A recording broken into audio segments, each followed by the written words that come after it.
What's up, her Dub Nation? This is Rich with Let's Go Warriors.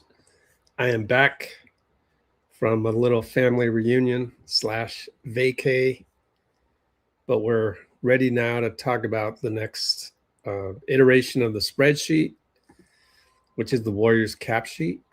So we're going to take a hard look at this and go from there little by little. So let me set that up for you. And let's just roll right into it. Let's go to the spreadsheet. Oh, actually, I have multiple spreadsheets. So this one is LeBron destinations. We're kind of done with that one. So let me open up another one. Let's see if I can find it. Okay.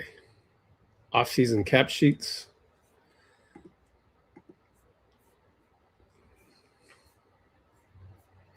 I had so many of these. I think it's the one where we just went back to being a taxpayer mid-level. Keep Porzingis and Melton at the taxpayer mid-level. I did update this a little bit. So this is our spreadsheet for this upcoming season. I'm gonna need to see the second apron. So let's see, how can I do that?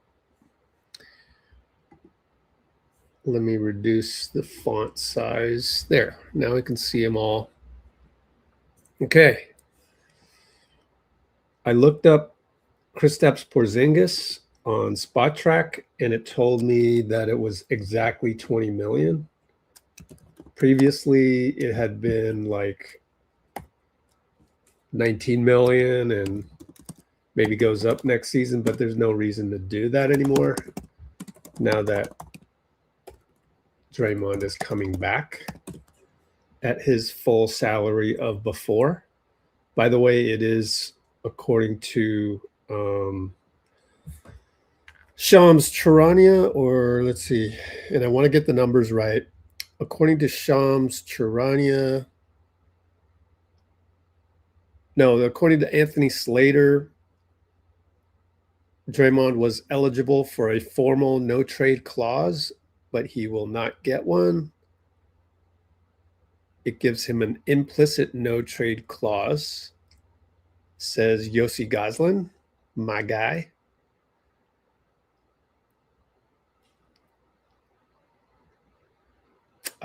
So he will have veto rights over a trade by signing a 1-year deal. I guess that's just part of the CBA. It's part of the rules. And DeAnthony Melton will be re-signed at the 6.1 million. Is it 6.1 million? Let's see. NBA taxpayer mid-level exception for 2026-27. 6064. I actually misspelled this. 6064. There you go. According to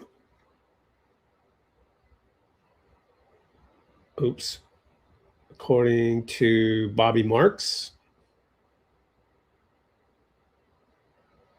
had it before.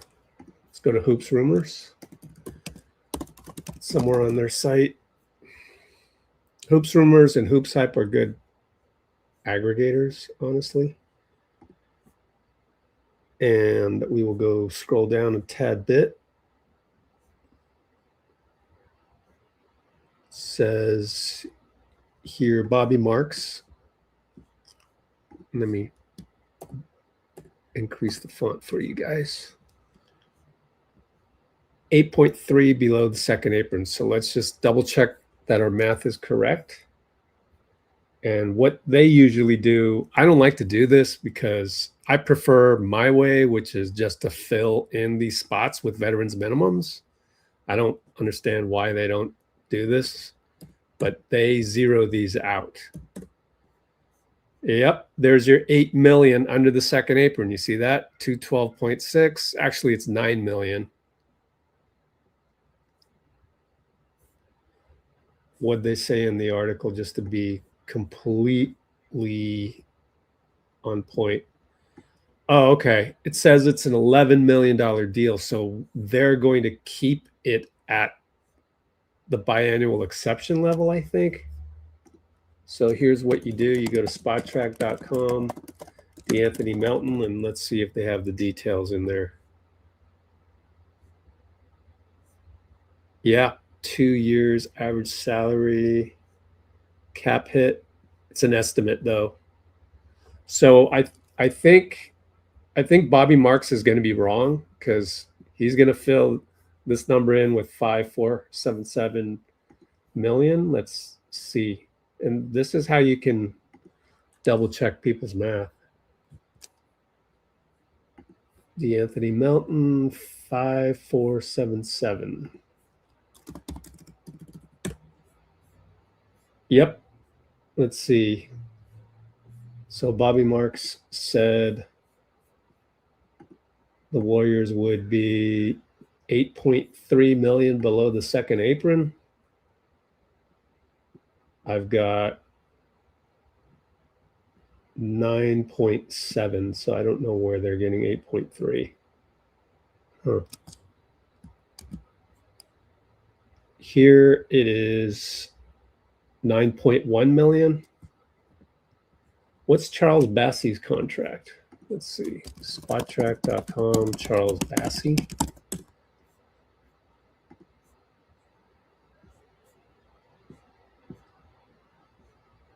Oh, no, cap hits 2,449. Yeah, he's a multi-year veteran. 2,449,421. Well, I guess we're close enough. I don't know. Maybe these numbers are old because this is an old spreadsheet. So let's go look at second apron, NBA second apron amount.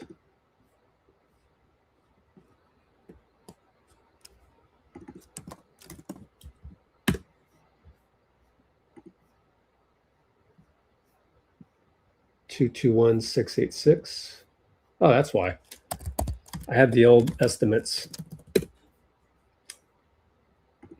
But it's good to be exact. First apron, 209,015. And luxury tax line, 200.771.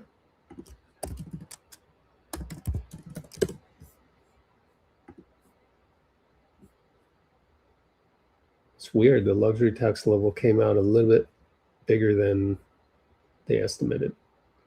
164,961 is the salary cap. Okay, so now we are exactly 9 million under. I don't know. I don't know why we differ. He's got 8.6 million. I've got 9 million. Let's go to capsheets.com and see what Yossi Goslin's numbers add up to. I guess it is customary to just have zeros here. But 212,903, 169 total salaries are that as well because there's no dead money.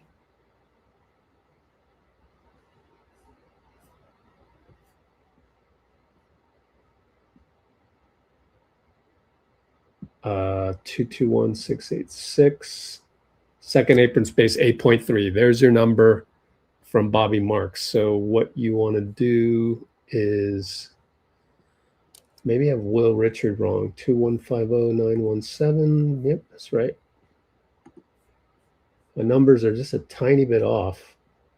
Oh, they've got that's okay. They got Anthony Melton back at the BAE.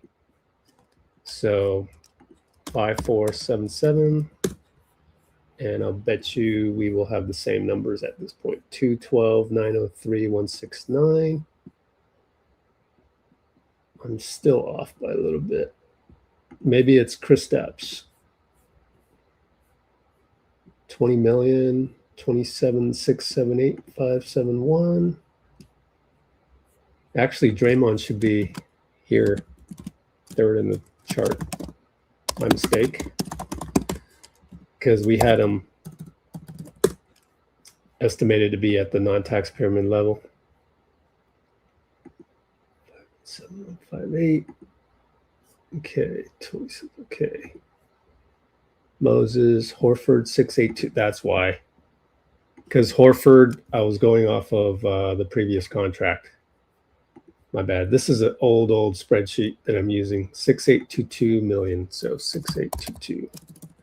And in fact, 609. Let's just copy this here. Let's get this in the right order.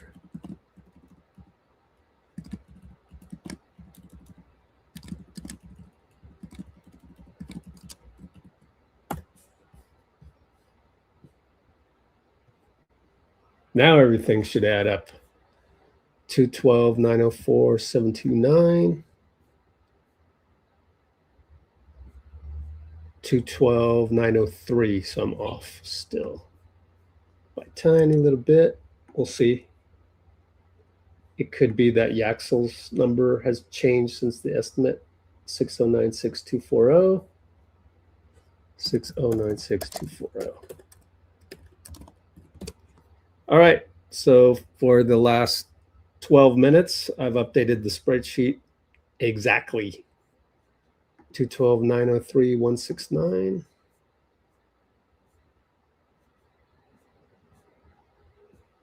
Yep.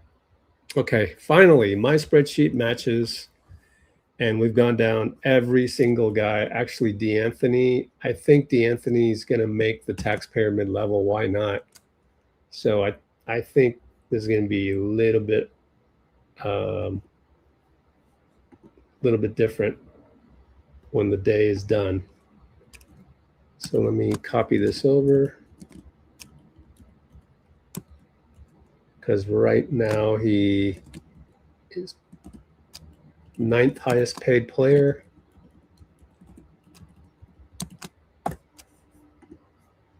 There we go. Now let me copy this and actually melt. Let's say he's at 5.5, and let's duplicate this. And I think what's going to really happen is he's going to get 6064 because they can.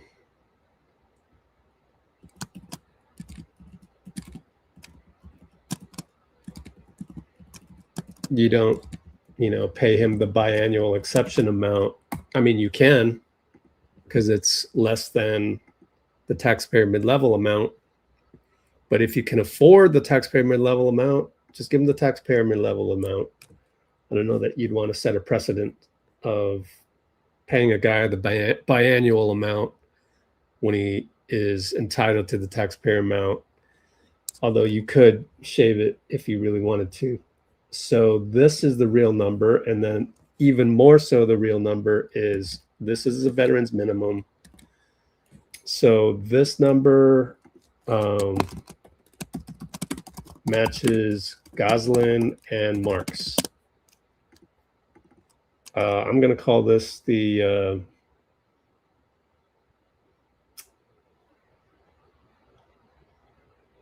what do I call this? Melton at the taxpayer mid-level. And really will end up just about 3,000,003 under the second apron.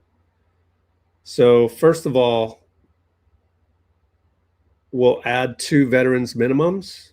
There's Gary Payton II. There's possibly Brandon Williams. I don't know. As I've said before, it's hard to really predict veterans minimums. we're talking the 12th and 13th guy, possibly the 13th, 14th guy, because Will Richard has proven himself to be worthy of the rotation. So after that, maybe a rookie minimum, which would be 1.357 million to like LeJay Jones.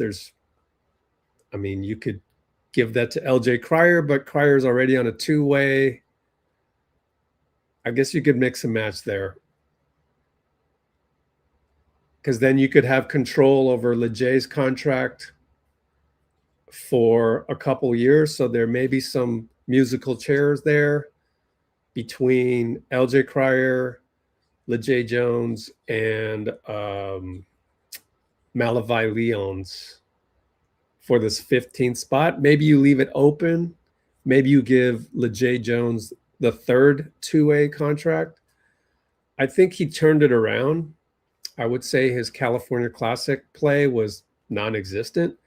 Then he finally made an impact here and there and showed what he can do with the Vegas Summer League team. So I think LeJay is worthy of a two-way, but I wouldn't give him more than that.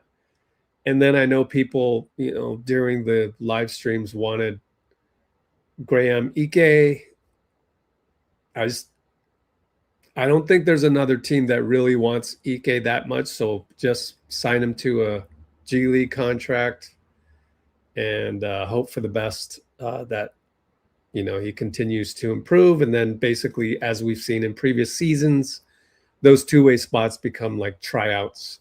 And then you could, if we're using LJ Cryer a lot, for example, you could give him a rest of season contract at a prorated rookie minimum, filling out the 15 spots.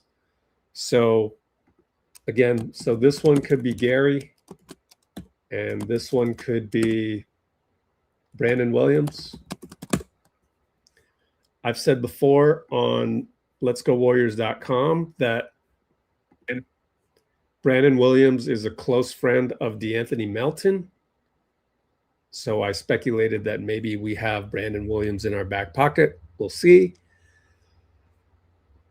So that rounds out the roster. Really, the problem throughout was we couldn't really trade the first 7 spots here.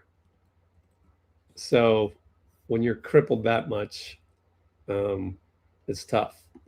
All right. I am Justin Hughes. What's up? Let's check your comments. And by the way, DeMar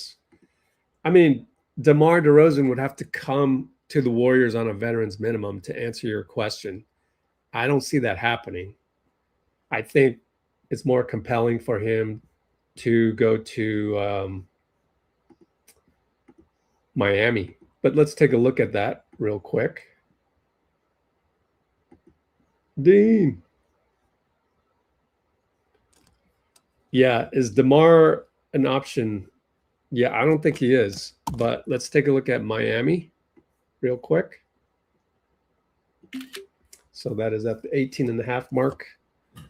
I forgot to write down notes. Crapola. All right. Yeah.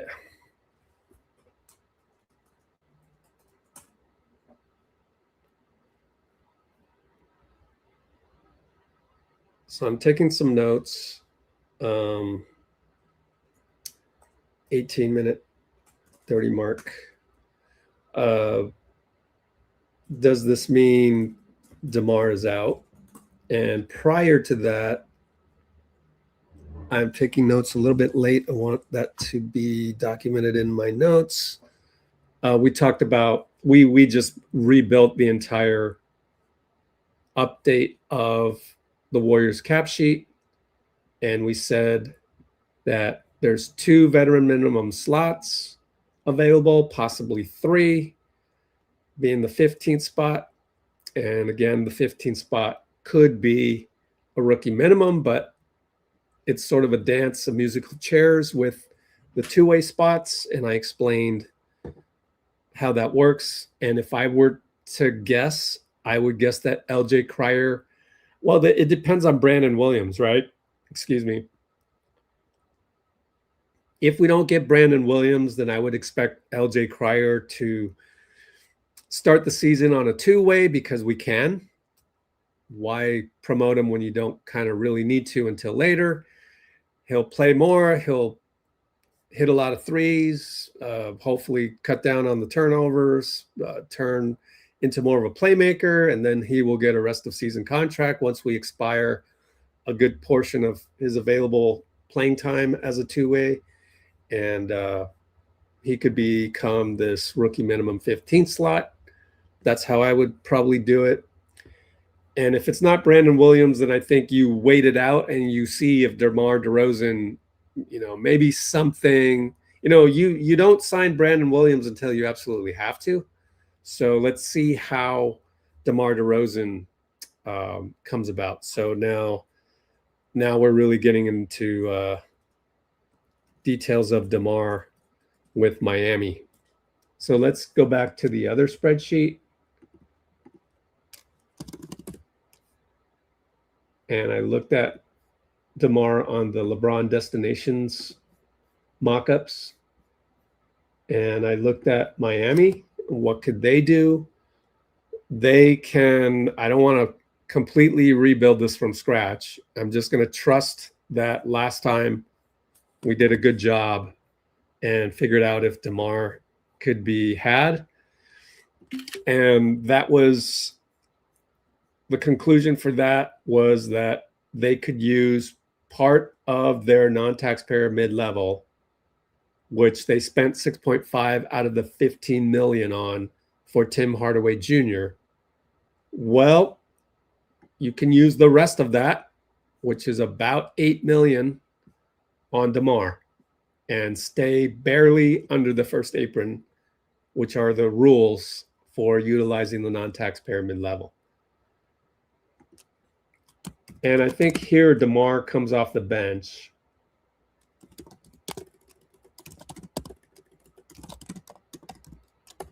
Now, what we want to do is double check this with Yossi Goslin on cap sheets. We'll go to Miami. And we'll take a look at the non-taxpayer mid-level. Value available is 8.9 million. Why? Because Tim Hardaway Jr. is going to get 6065. Oh, it's a little bit different, huh? 6065.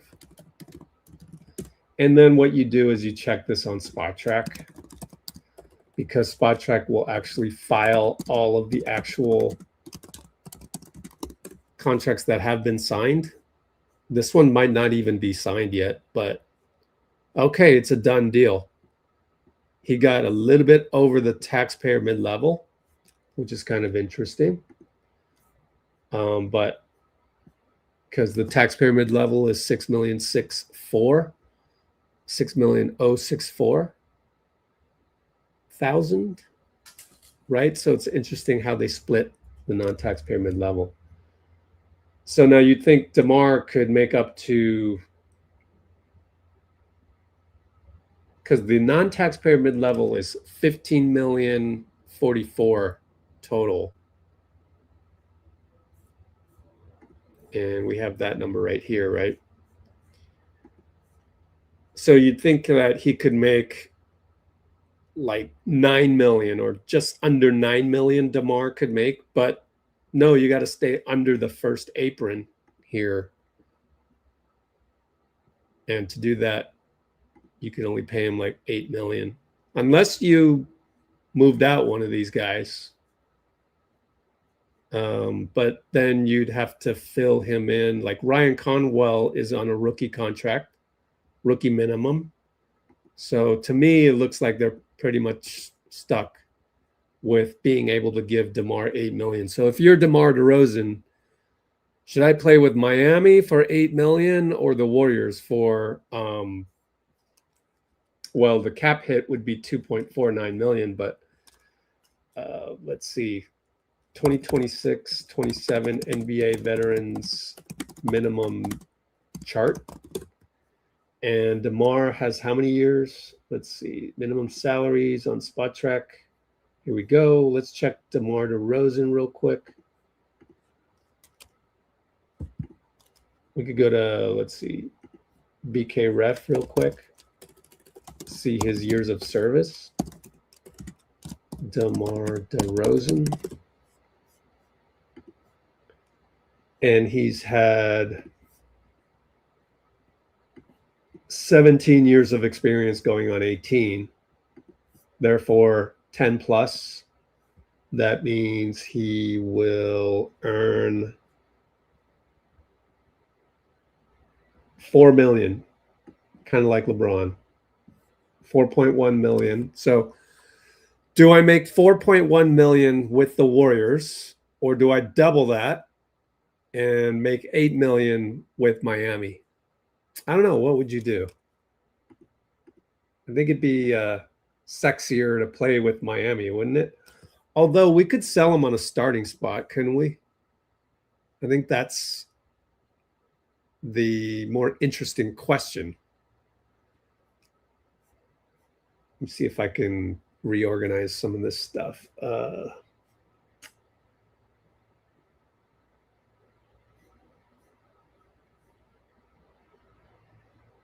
Let's insert a row.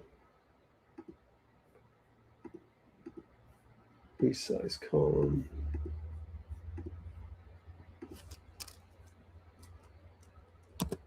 Rotation without Jimmy, Moses, Steph,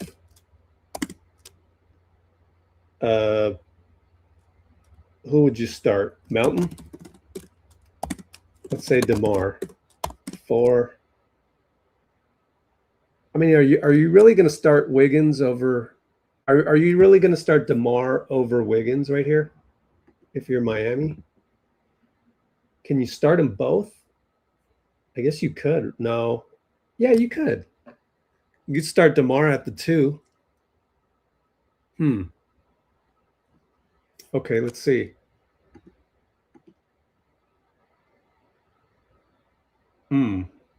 Yeah.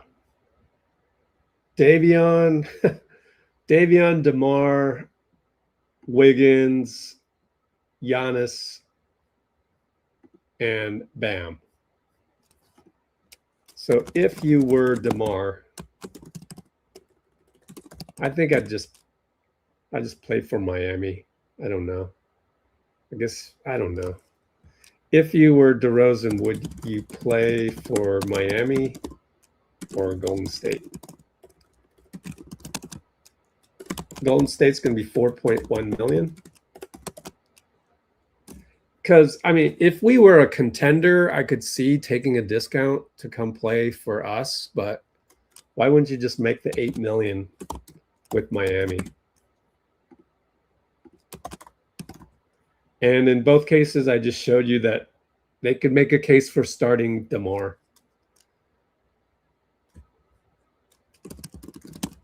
Heat Warriors.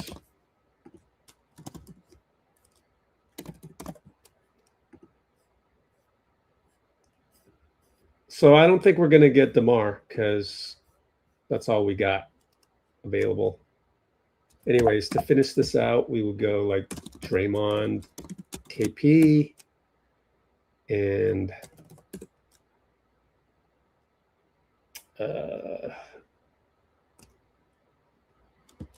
Pods, Gee, Melton, Yaxel,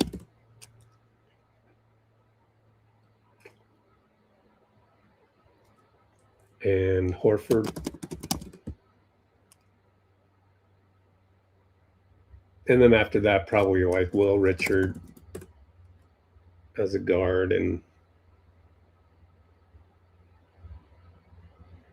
Bassie at center. LJ. Maybe B Will. You know, that's kind of our rotation. That would be with DeMar. Take him out, then you're probably starting Yaxel. I'd probably start Yaxel instead of Gee. I like Gee as a second unit guy. So anyway.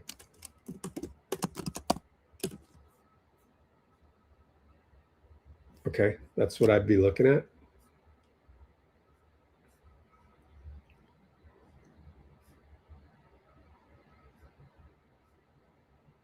Draymond's contract overpaid?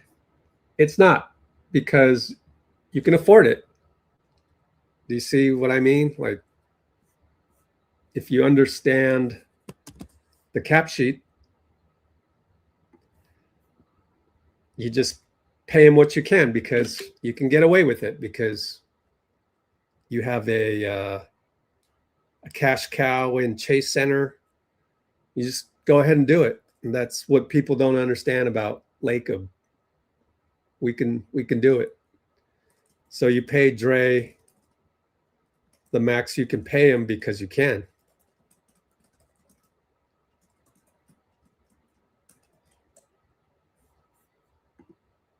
There's like I said, once it was determined by analyzing the various cap sheets here where DeMar DeRozan meant trading away Moses Moody, one thing, I'm glad you brought it up. One thing that I didn't talk about last time was at the end of it, I was thinking, okay, if we trade out Moses Moody, it's not the worst thing in the world in terms of in 2027 offseason, we have all these contracts coming off the books. If you were to have traded Moses in the process of utilizing the non-taxpayer mid-level, whether that was for LeBron or DeRozan at that level, now the problem is you would have had to give Draymond a discount, and then that means multiple years for Draymond. In doing so, it's a longer term contract. In essence, I mean, you could give DeMar a 1-year contract so he comes off the books as well. But in the process of moving out Moody, you've replaced that with, say, another 15 million for Draymond. And there was a report from Shams that said it might have been around 20 million. So instead of that, you're actually better off paying Draymond as much as you can this year and just have it end next summer so that you can clear the books and hit the reset button around Steph. And we're right back to the thing that I've been saying for now, probably the last 10 live streams. I think that the best chance of getting Steph a ring sometime in the next couple years before he retires is to actually rebuild the team around him. This is going to require him to extend at a palatable number here, a la Jalen Brunson. But I don't know how that's going to play out. That'll be interesting next month. And I wouldn't be surprised, because the other thing that a lot of people on Warriors Twitter don't understand, it's a collaboration between Lacob, Steph, Draymond, Mike Dunleavy, all of those guys. This is a very rare situation in the NBA. So if you're going to get all upset about the Warriors situation right now, the first thing you've got to understand is this has been a collaboration with Steph and Draymond and Mike Dunleavy. Not so much with Steve Kerr, but we've talked about it. Steve maybe could have done better with Jonathan Kuminga and not ruined that asset. But I give him some grace because he only knows how to do one thing, and that's to coach the next game utilizing the Steph ecosystem. And if Jonathan isn't producing in the Steph ecosystem, that's not entirely Steve's fault either. It's just a situation that we were in. It's complex with Steph. So I don't think we're getting DeRozan. I hope you guys have now understood how.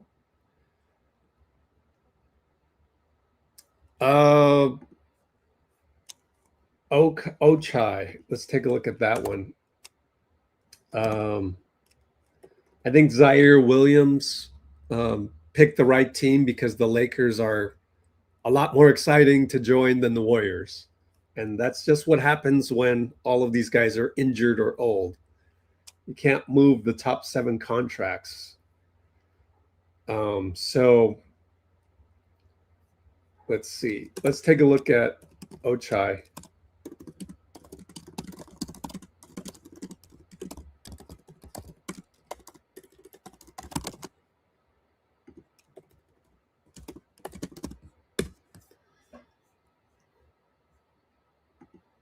Let me find out what team he's on first.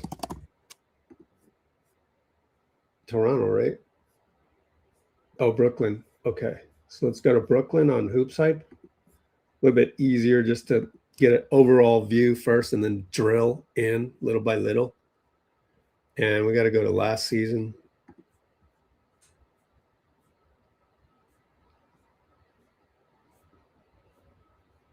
There he is. So he made $6 million last year. There's a list of available free agents that I put down in my notes. Let me take a look at that.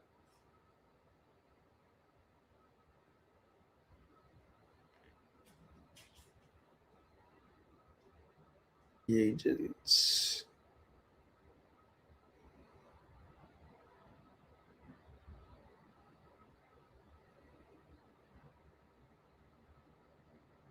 Oh, that sucks. Can't find it.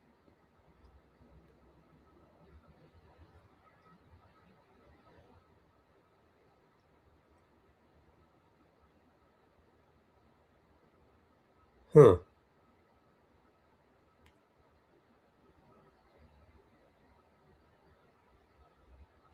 Try one more time. Where did I put it?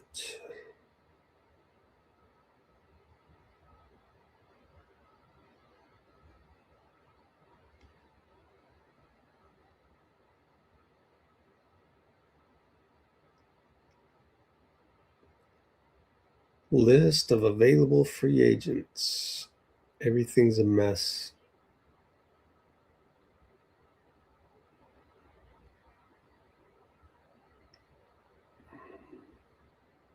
All right, we're going to have to just move on without that list. It wasn't an impressive list, to be honest with you. I think we looked at it last time, and when I did the DeMar DeRozan analysis.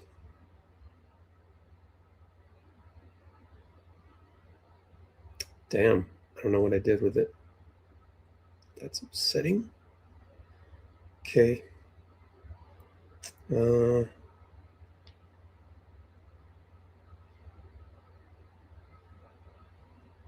last look.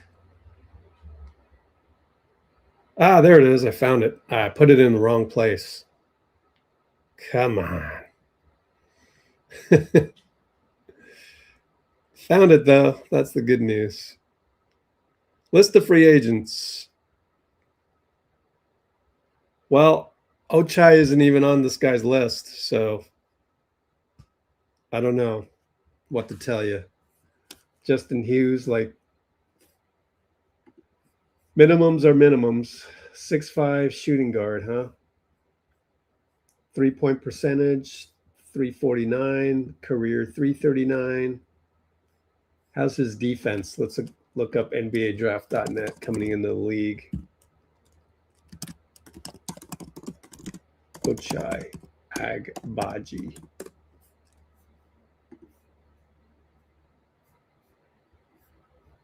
Defense is an 8. That's good. All right, let's put him on the list. Ochai it is. Oh, he's got a Desmond Ben Kalena Azubuike build. I like it. I like it. Or comp. I like that. That's a good comp. Yeah, we might be able to get top 6. We might. We need DeRozan. Well, I mean, I tried to explain.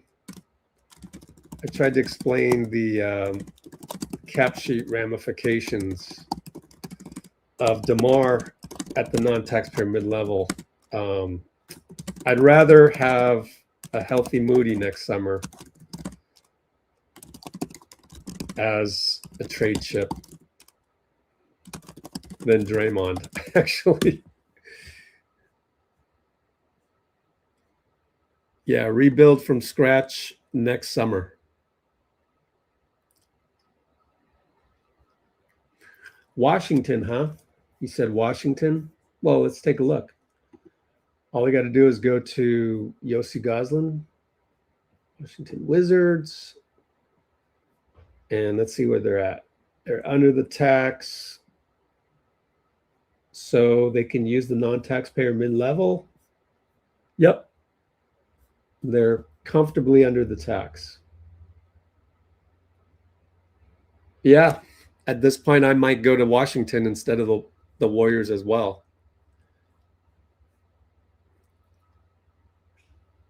Denver's the only team to go second apron as of right now.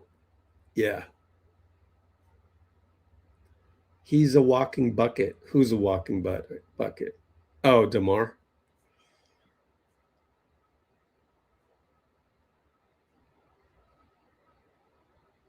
Why Clay liked Dallas? I would say the number one reason was he got to start for an NBA Finals team alongside Kyrie and Luka. That would be the main thing. He doesn't have to move far from Sac. Sac is kind of far from the Bay Area. DeMar still hunting his first ring. Pod stats versus Melton. Just curious if he doesn't start since Kerr loves pods. But Kerr also loves Melton, so I don't know. Take your pick.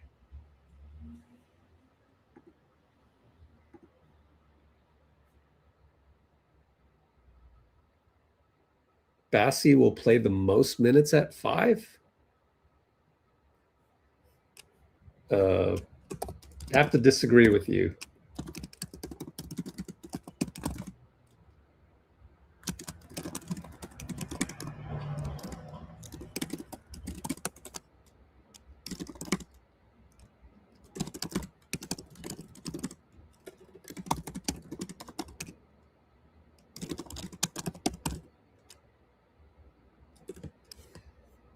But we'll see.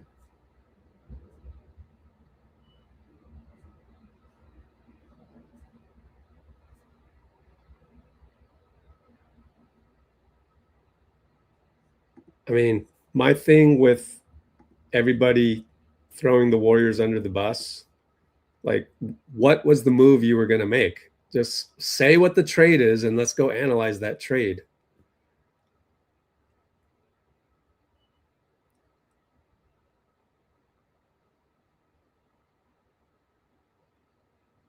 Yeah, that's absolutely correct. It was part of the 4-year, $100 million. We actually don't have that much anger in the chat, I don't think. But maybe that's what you're saying. Draymond, yep. DeMar, yeah, seems unlikely. I don't know about impossible, but yeah, seems unlikely. We don't stand a chance in any seriousness. We know this, brother. Stating the obvious. You don't get little points for the brownie points? I don't get it.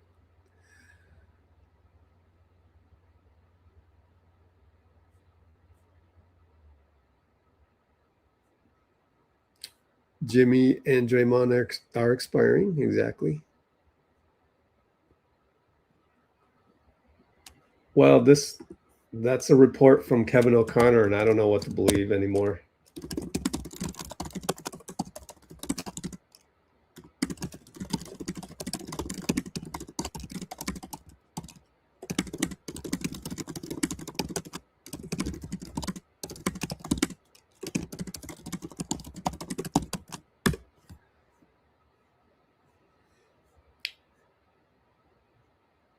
Draymond is worth max 15 per year. Yeah, you're probably right. But, you know, along those lines, seems like Anthony Simons is only worth $6 million per year. It's a weird summer. Everybody's value is going down. The middle class is totally gone in the NBA. It's crazy. I mean, Draymond represents one of the rare middle class contracts, right? And I think also because of the 2026 draft, that was just so epically deep.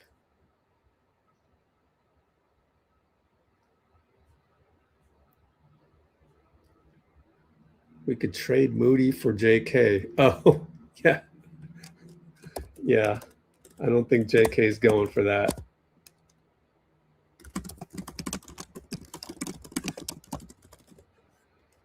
And I kind of agree with JK if he doesn't want to play for Steve anymore.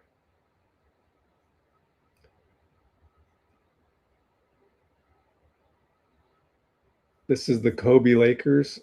I mean, it's the Kobe Lakers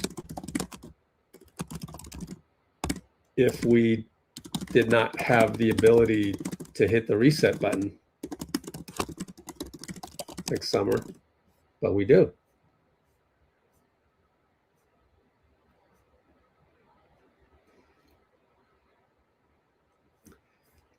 MPJ, I mean, what was the, like,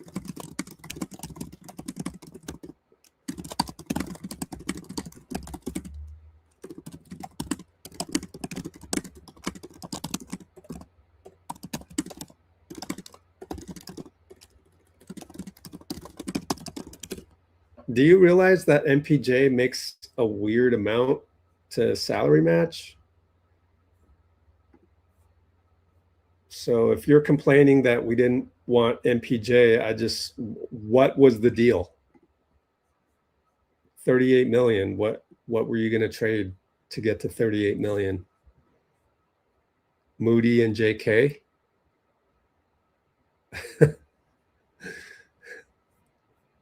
Brooklyn wants Moody and JK for MPJ. Moody, JK, 3 picks for MPJ. Does that get us over the hump? No, because Steph was injured. Nothing got us over the hump last trade deadline. We would have been in the same boat. Unless it was like maybe Kawhi could carry us. Let pods hit restricted free agency exactly for the same reason as before, which is that all these contracts come off the books in the summer. Now, a lot of people still think it's a whim and a prayer here. Even Yossi Goslin says it's all just for hoping, but it's still a whole lot better than trying to trade for something right here that it just doesn't make sense, because I have concluded that there's no better way to proceed than the best way to get Steph another ring, is to just rebuild the team next summer. I really hope they do that, but I'd be shocked if that wasn't the plan, because you're right. This is very stale.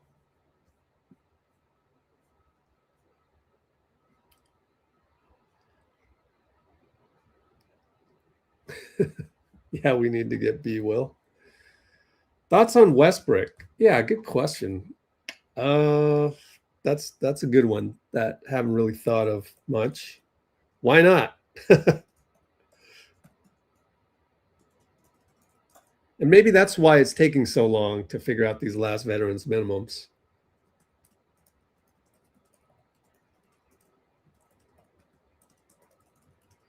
There haven't been any like hard rumors other than Gary Payton II.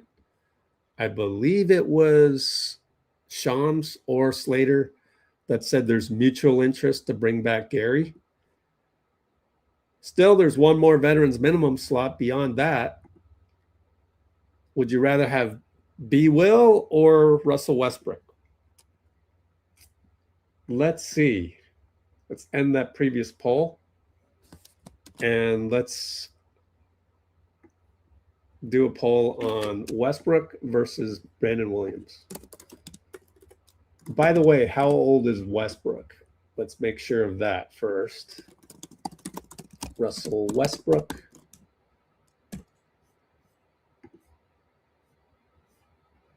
Man, he's 37, going on 38 pretty soon in 100 days. I think I'm with Bruce on these ones. I'm going to pass on old guys and just, I'd rather have Brandon Williams. So let's do the poll. Russ or B. Will?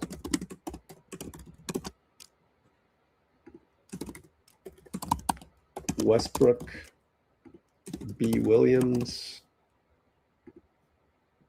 It's Brandon Williams.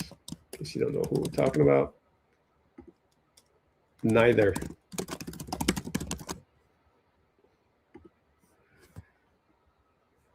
Kerr wouldn't sign off on Westbrook or DeMar. I don't know about DeMar. Well, I don't know. Steve seems to be a little bit more amenable to veterans that have paid their dues. Westbrook and Steph would be a problem. He hated Poole. He thinks Steph is all you need in a bunch of non-shooters. I don't think that's, no, I completely disagree. And it's very, very complainy. Somewhat toxic comment right there. No need for GP2, rather have LJ. Well, again, the cap sheet tells you you don't need to spend a Batman slot on LJ yet.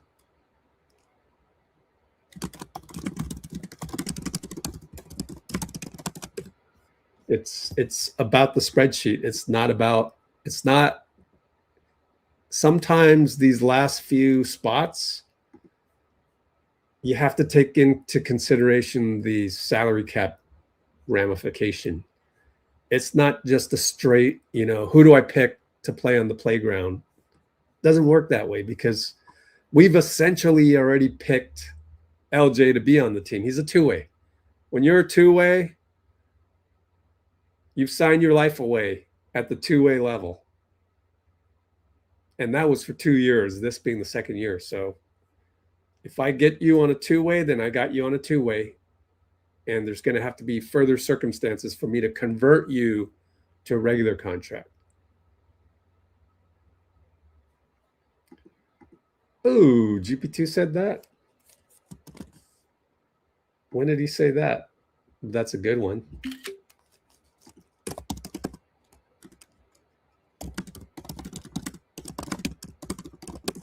Guess I'm a little late to everybody's comments. We're down by 12 minutes.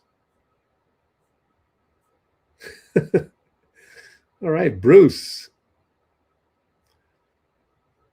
Washington's building unks and youngsters.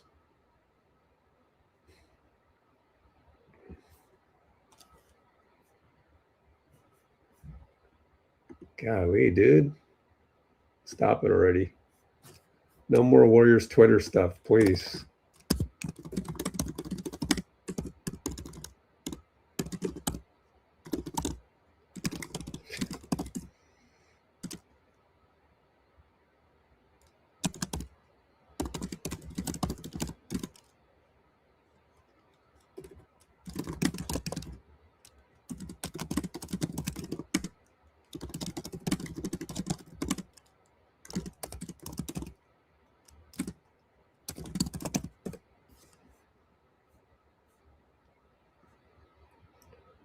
Yeah, the only move would have been LeBron. Yeah. Not only 65% of the cap, but also I would say, what's the salary cap again? 2026, 27, 164, 961 million. 164, 961 million.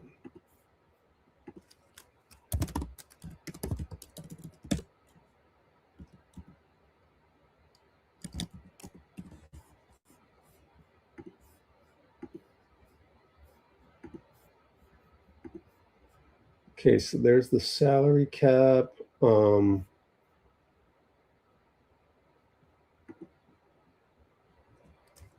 These top 6 contracts can't be moved because you're either too old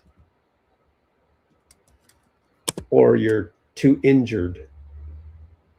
So anyways, untradeable just because, right? Actually, let's do this. Untradeable, injured,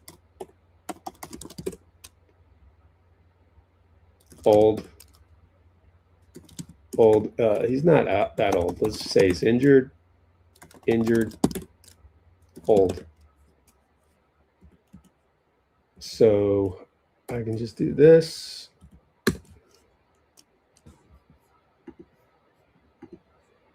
Take the sum of that.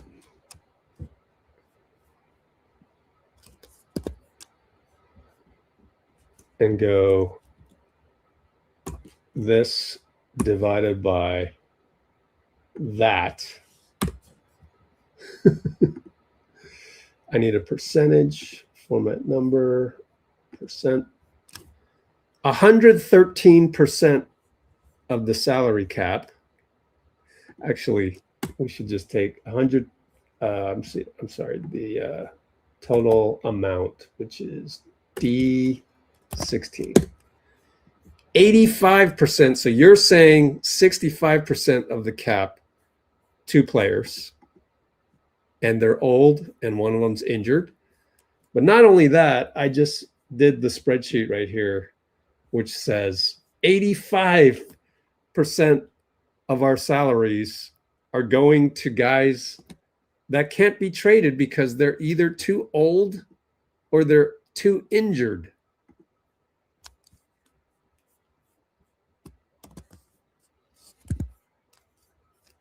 That's why we ran it back. That's why we can't do anything. I would love to ask Yossi Goslin, when's the last time he saw a cap sheet like this where 85% of the salaries could not be moved in a deal? Like, there's just nothing you can do. And I don't want to send out the draft picks because I want to have the picks available during next summer to do something big. Maybe poach Cat from the Knicks. You can maybe threaten to poach Jokic from Denver if things don't work out.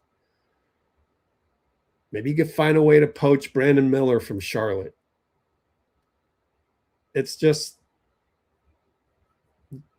there's nothing you can do this year. We're just too injured or old.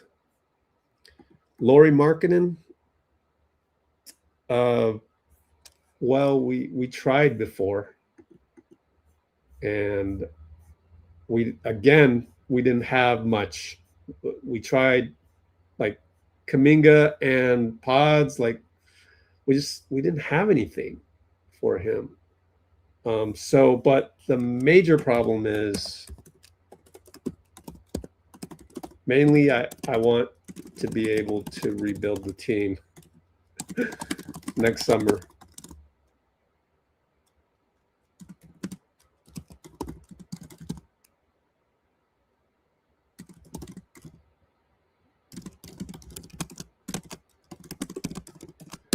So Lauri Markkanen, maybe do a sign and trade next summer. Yeah. There's a whole lot more you can do when you do have that optionality. I know that word gets really beat up. It was actually invented in the Warriors fandom by Bob Myers. He was the first one to say that word on the podium. And now it's getting thrashed on Warriors Twitter, but the truth of it is is we have tons of optionality next summer where we can rebuild the team for Steph, which that's our best chance of getting him another ring, honestly. I ultimately don't think Bron was ever able to get over the history, and I understand it. He's going to get crushed, is what Draymond said about LeBron. Especially that especially that he's from Cleveland.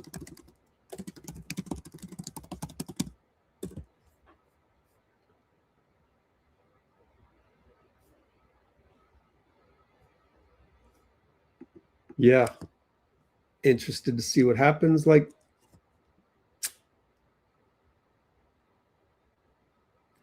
I think we got to just play out the season like this and think about reducing Steph's minutes in the process. So yeah, that's one of my hopes. And hey, look, there's no guarantee Steph's going to be fully healthy, right? We got the runner's knee, which just seems to be sporadic. So we just got to see it through and play it through and see how healthy Porzingis can be.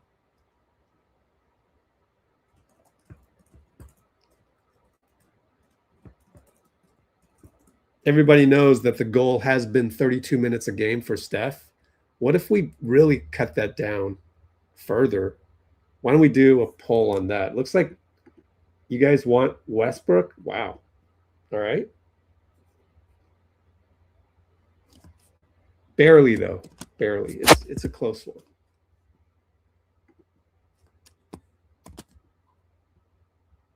I don't know why it showed it twice. Weird. I had the opportunity to hit end poll twice. Let's do another poll, which is how many minutes should Steph average? What should be the goal? Okay, what should be the minutes cap goal per game on Steph for 2026-27? 32 minutes like always. Let's go extreme. 24 minutes. Or let's just split the difference. 28 minutes. Less than 24 is the last one. I'm going to say, I don't know, though. We're not experts. Like, Rick Celebrini would be the one to ask in terms of, like, just how many minutes equates to what over the course of a season, right? So, and maybe the next poll would be, would you be opposed to Steph coming off the bench during the regular season or during the meat of the regular season? I don't think he's going to concede that yet. Maybe next year. Let me take one more look at his age. Steph Curry. He is 38. So he's not 39 yet. All right. Shakira Austin, what's up? MPJ is probably the literal opposite of a Steve Kerr system player. Never give up 2 picks, and MPJ makes way too much. Would you consider Lowry for Jimmy? Next summer, I would.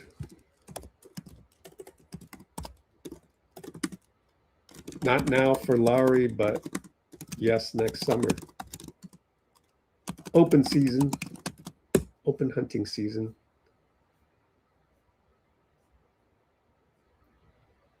How much cap space? Yeah, we went through that. It's in the beginning. We can only get veterans minimums. Here it is. So really, it's these 2 spots right here. Bruce Brown seems too small either. GP2, I would just rather get Brandon Williams, if possible, and some other, younger guy, honestly. I don't know, man. I don't know. Although Gary played well. Oops. Rebuild or try to get another title? No, it's not how it works.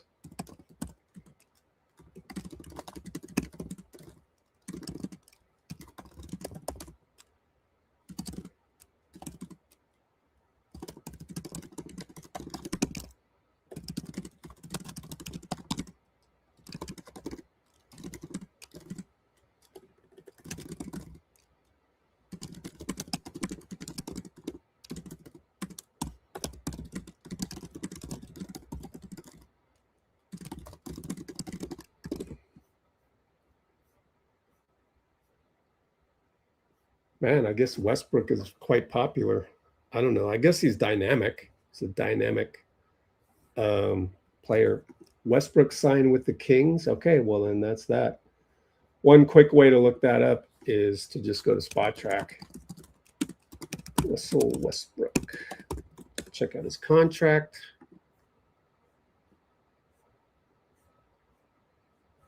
Unrestricted free agent, so you're incorrect.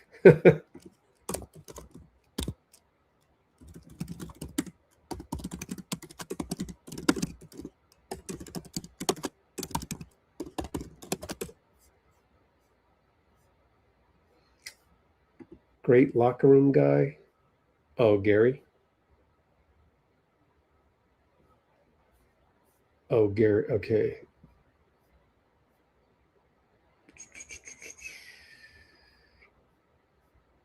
I'm very behind threads, huh? Ah, there we go.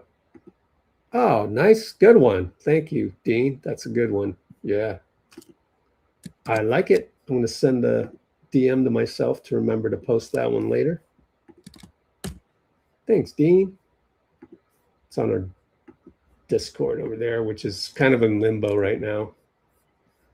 I need to, as I said, I just got back from vacation, much needed, but, and family's great, man.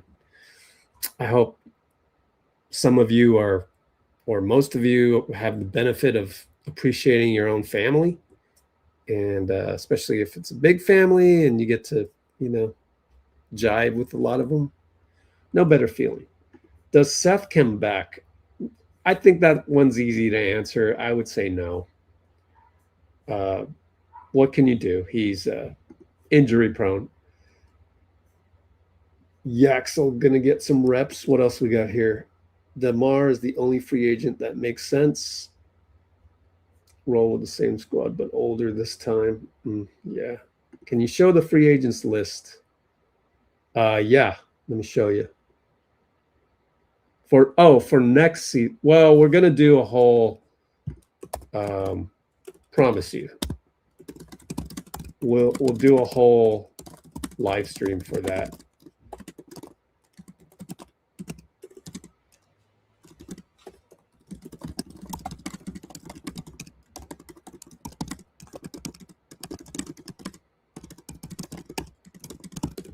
So we're going to do another live stream to look at quote unquote free agents, but really,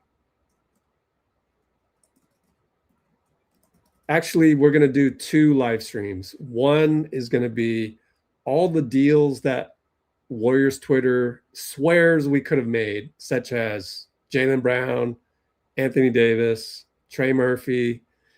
We're going to look at those. We're going to mock up what those trades would have been.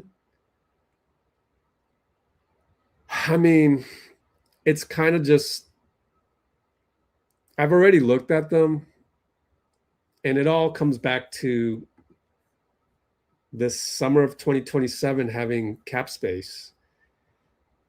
And that sounds like a cop-out, but I mean, really, does Trey Murphy put us over the top when you've got Jimmy Butler and Moses injured? Like, you're not really solving the problem of having all these injuries. You have to just get healthy first. Those are just immovable contracts.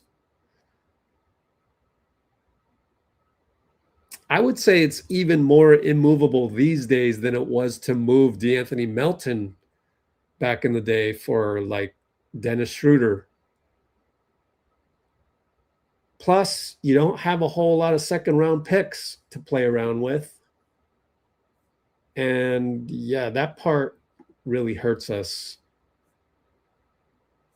I mean, there are some deals back in the day that just turned out to really bite us. Jordan Poole, the punch, trading him for Chris Paul was essentially did away with that salary slot after we developed Jordan Poole.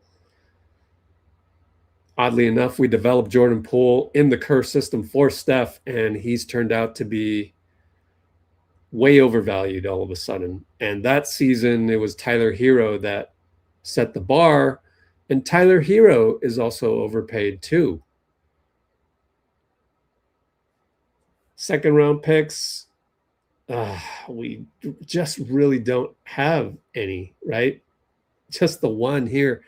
And so when you have like no second round picks to be able to offload a guy that's injured, you're stuck. I mean, getting Gary Payton, the second back for Wiseman for 5 second round picks, I mean, that hurt. And again, that was injuries.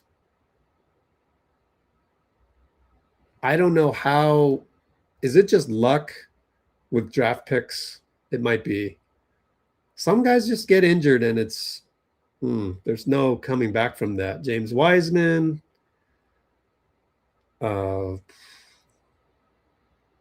Clay,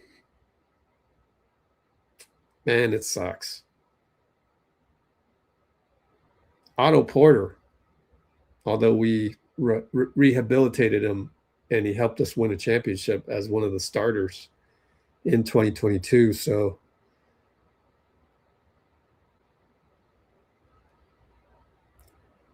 these injuries have really hurt us.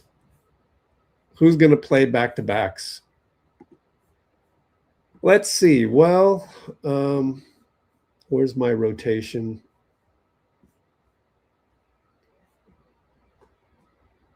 Podsky, Yaxel.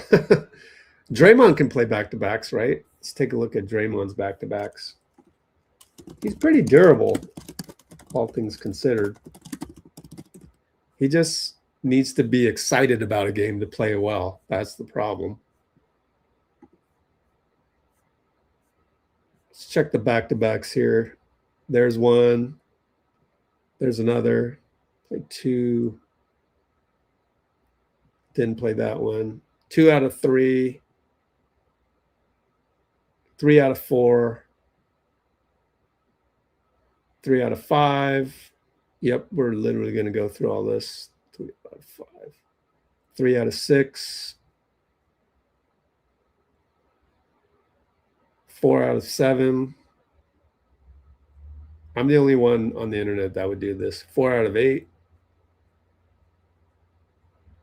It's probably an easy way to do this, huh? 4 out of 9. 4 out of 10.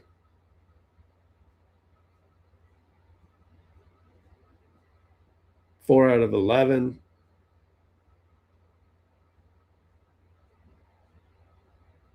4 out of 12.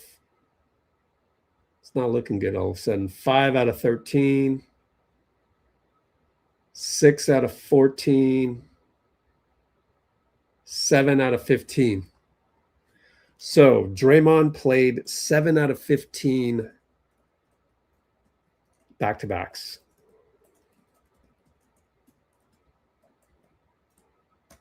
That's a good stat to know. Draymond played 7 out of 15 back-to-backs games. Out of 15 back-to-backs. All right. In that case, by the way, free Discord knowledge base. Sign up right here. And we'll pin that in the comments.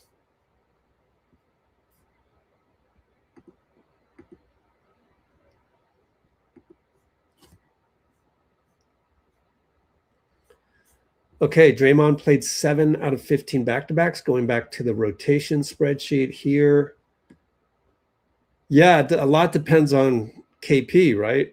Let's see. Can he play back-to-backs? I guess Steph isn't.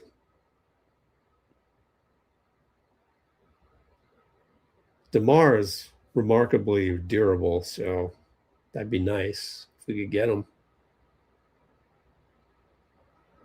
So Yaxel, Podsky, not Horford, Will Richard, Bassey, these guys. So Horford can't, Draymond once in a while, and Melton started to play back-to-backs later, right? D'Anthony Melton. Let's count Melton back-to-backs.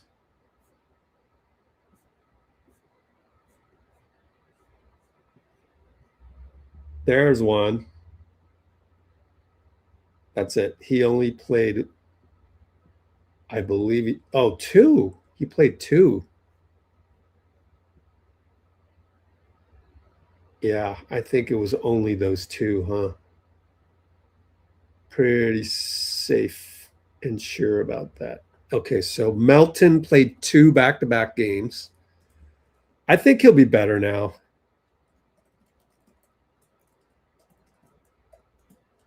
But now should be fully healthy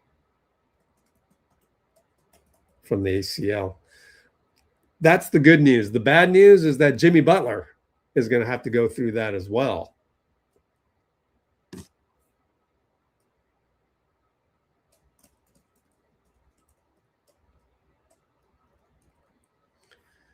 All right, so to answer your question once and for all, let's see. And Moody and Jimmy aren't going to play back-to-backs even when they're fully healthy. So, yeah, we're going to be dipping. It's going to be the Yaxel show. Yeah, I'm a little worried about that, but what can you do? Hazonia, yeah, went to the Cavs. I think Hazonia is, that's a good choice by him.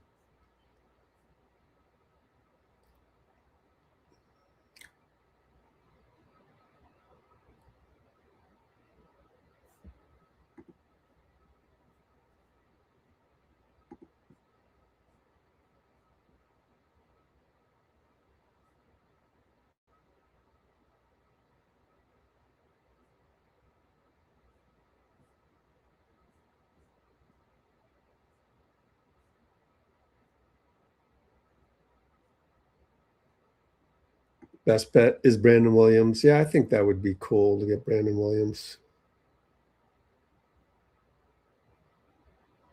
Yeah, right here, right? We still got to root for the team. Here's the thing. Like all these people on Warriors Twitter complaining and complaining. Like, what? Are you not going to root for the team anymore? I don't get it. It's like, is it really that bad? It's not as bad as Cohen era. You couldn't even root for that team back in the day.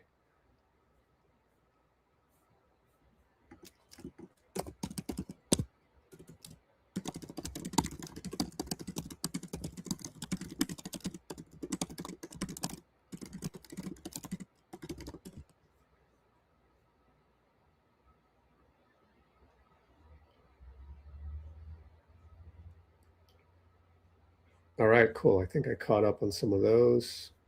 Yeah, Yaxel and Guy.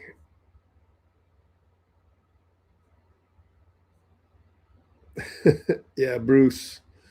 And you, Dean. Thanks for giving some people a heads up. Dude that wants to go toxic, go ahead and do that on Warriors Twitter. I mean, you'll get likes and everything. People will love you there. It's just I'm J. Cole. I don't want to hang around people like that. I'm too excited about the next game whenever the Warriors play. And by the way, the next game is kind of the Valkyries tomorrow. So finally get back on the saddle for Valkyries games.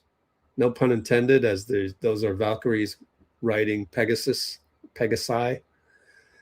So there is getting back. I don't know. They don't have saddles on Pegasi, huh? But anyways, yeah, get back into the Valkyries mode tomorrow.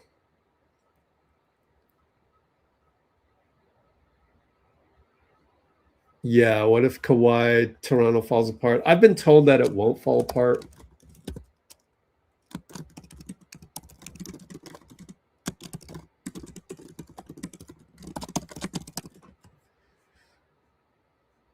Elite physical size. Who are you talking about?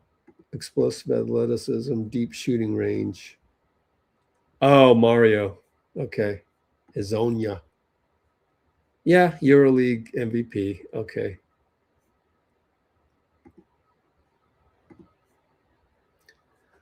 We need a trade for Carter Bryant.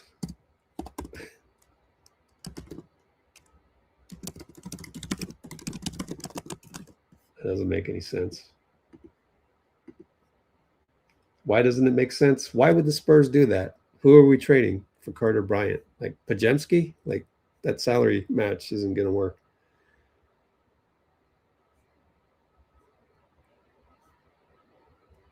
Is already on hold. Well, Kawhi.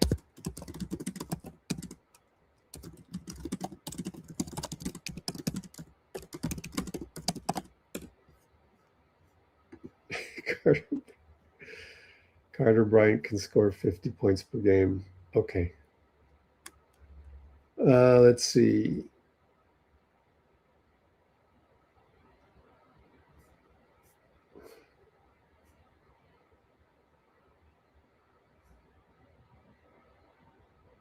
Well, we're going to work on turnovers, Robbie, so Draymond should learn from that.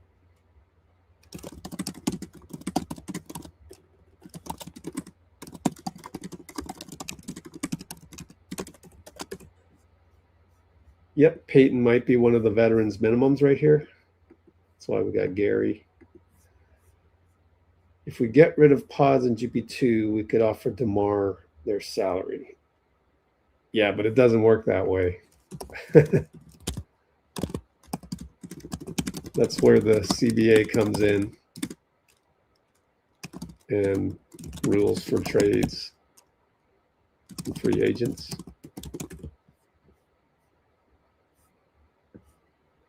And we can't get rid of GP2. He's not signed, that too. Are we getting Moody healthy? I don't know. I hope so. That is actually a good observation in that one thing is at present, we do not have room to add a disabled player exception in case Moody is deemed deemed by the NBA as injured through June. So that's another thing to keep in mind. But you can't really go into this thinking that Moody's not going to come back. Therefore, we for sure will get a disabled player exception granted to us by the NBA. Can't assume that. If that were to happen, I don't know what we would do to make space for that. You'd probably have to do something in the process of maybe trading KP. Draymond has a veto in being traded, so he might not be. I mean, you could trade Draymond to like Detroit or something at the February deadline is what I'm saying. But if you wanted to use the disabled player exception for a guy like Moody, then it would have to come later and it would be half of his salary. Like it just is really hard to do unless it's something like, Tyrese Halliburton last year or Jason Tatum. That's when you kind of can plan ahead and utilize that, right? Actually, Jason Tatum came back, so they never used that, Boston. But let's see if anybody was the disabled player exception used in the NBA.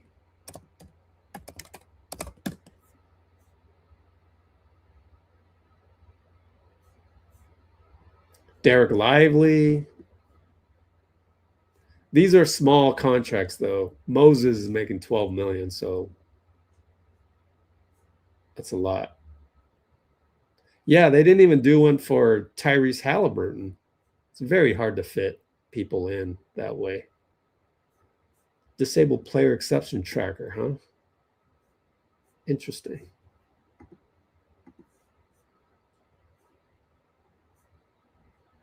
Fred VanVleet was used. It wasn't even used. Oh, this is cool, man. Tyrese Halliburton wasn't used, and yeah, all of those weren't used. Next signing will be Harden. Yeah, probably.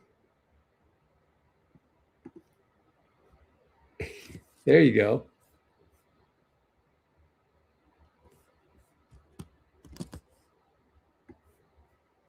Robbie Bautista says, we are the Warriors fans even before Curry, Clay, and Dre, and then Durant. So why be sad now?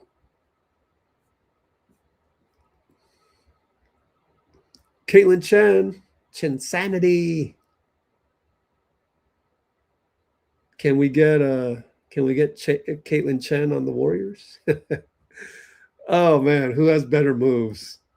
Caitlin Chen or Pods? Nah, it's a different level. But anyways. Can we still trade Moody and Pods? Nope. Because why would the Pelicans want that?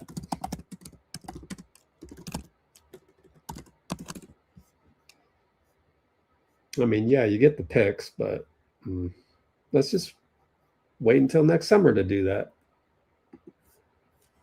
Does the vet min not count towards your cap? Yes, it does. Counts as 2.5 million.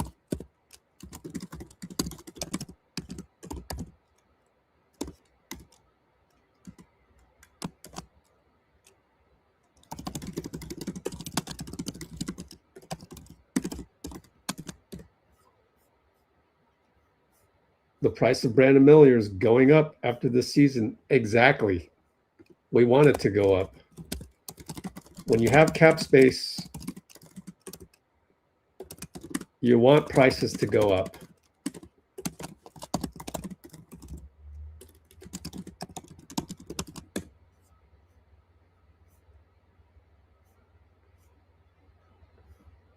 Oh, there's a million reasons why.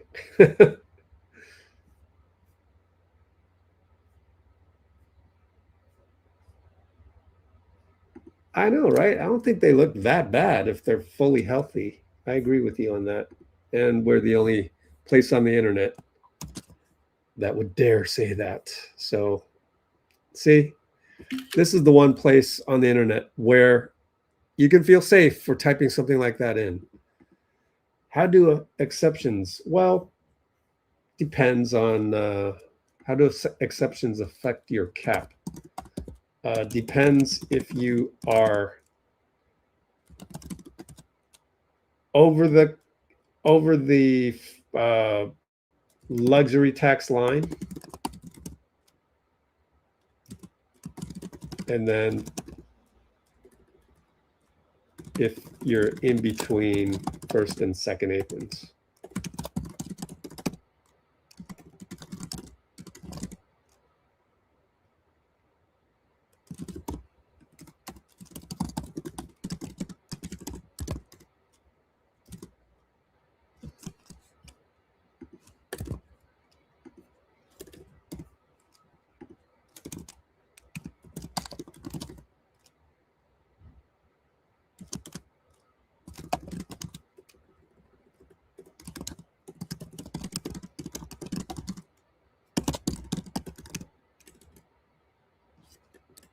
All right.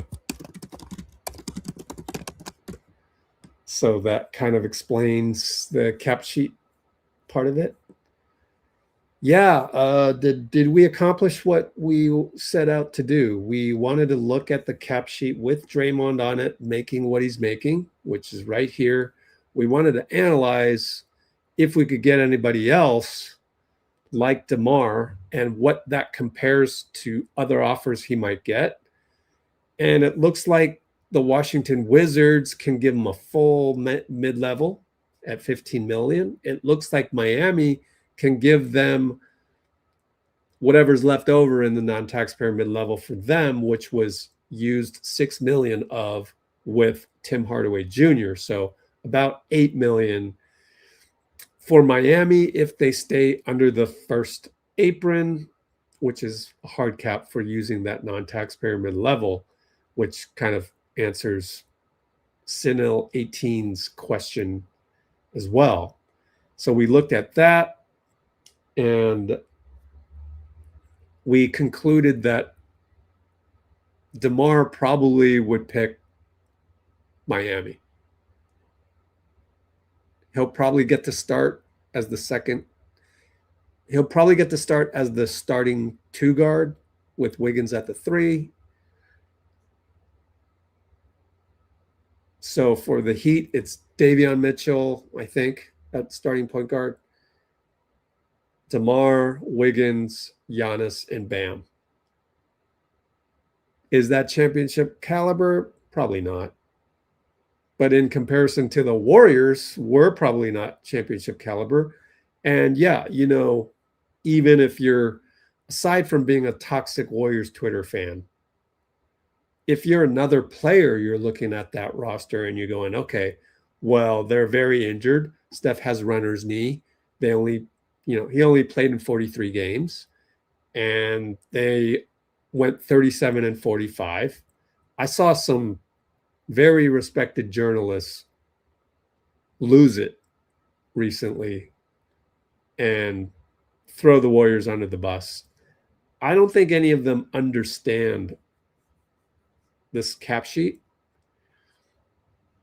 The only 2 or 3 guys that I think understand the cap sheet are 1, Nick Friedel, 2, Tim Kawakami, and 3, Anthony Slater. Other than that, I don't mean to throw anybody under the bus, but not a whole lot of journalists look at Warriors cap sheets to really understand what's going on. And if they do, they certainly aren't tweeting about it as much as they should be.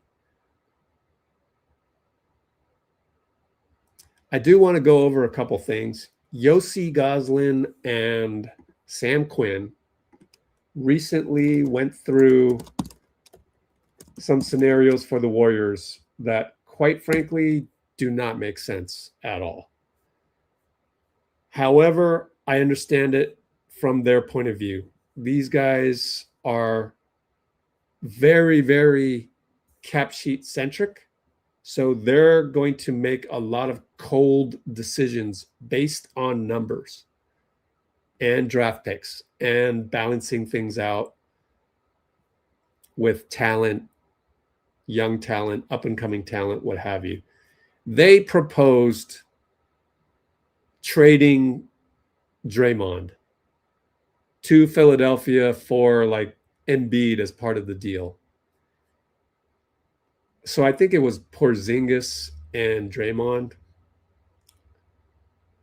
So first of all, I was told from Yossi that we wouldn't trade Porzingis, but now he's trading him in the mock. But I do think that's because some time has passed and it's not a sign-in trade.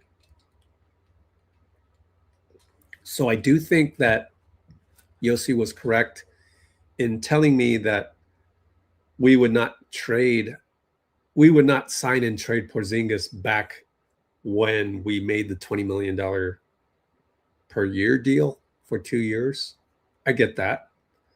But now he's suggesting that we trade Kristaps and Draymond for Joel Embiid. That doesn't make sense again, because I think you need to reset this. And Embiid, if you just go look at his contract, it goes too long. So it just doesn't make sense to me to do that. See, he's got 2 more years at ridiculous numbers. But basically what they were saying was that it wouldn't be so much the Warriors wanting to do this, it would be Draymond wanting to do this. He would, demand a trade.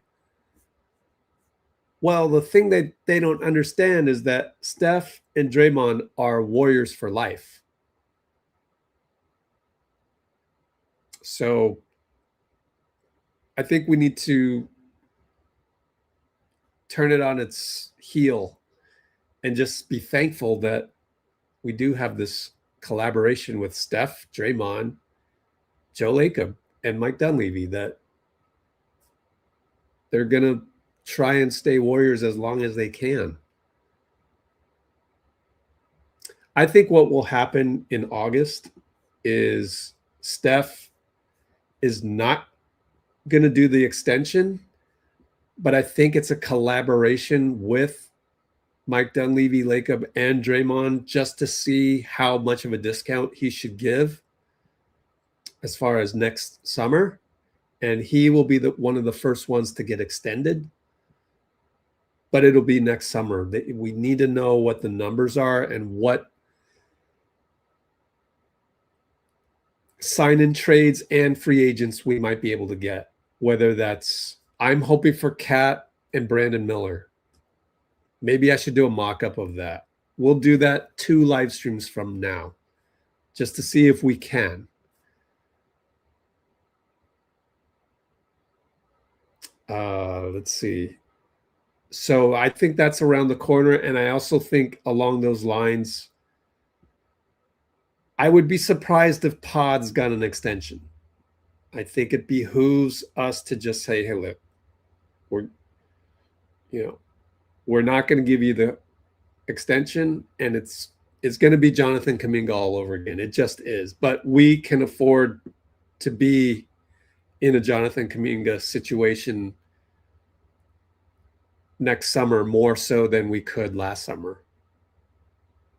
Why? Because we have cap space. We can do a lot with our roster. So, yeah, I just haven't heard any proposal yet that is closer to getting Steph Curry his 5th ring than just clearing the deck next summer. Now, if Steph signs for 60-something million on his extension in August, I am going to be shocked, because Steph wants to do whatever he can to help the team win again. That means more to him than money, right? This is a guy that said he would probably be a high school counselor if it weren't for his ability to play basketball. And so those are my early thoughts going into this. And I would just love to hear a proposal that brings us a contender now. Trey Murphy doesn't do it. It might have been Giannis, but Giannis wanted to go to Miami. It might have been Jaylen Brown, but Boston didn't want Jimmy Butler. By the way, Milwaukee didn't want Jimmy Butler either as the salary match. Again, you go back to this. This is 6 contracts we cannot move.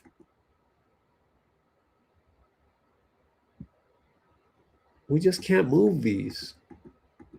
So how are you going to do any trades? How are you going to do anything creative when other teams don't even want this? So I think it's a combination of that.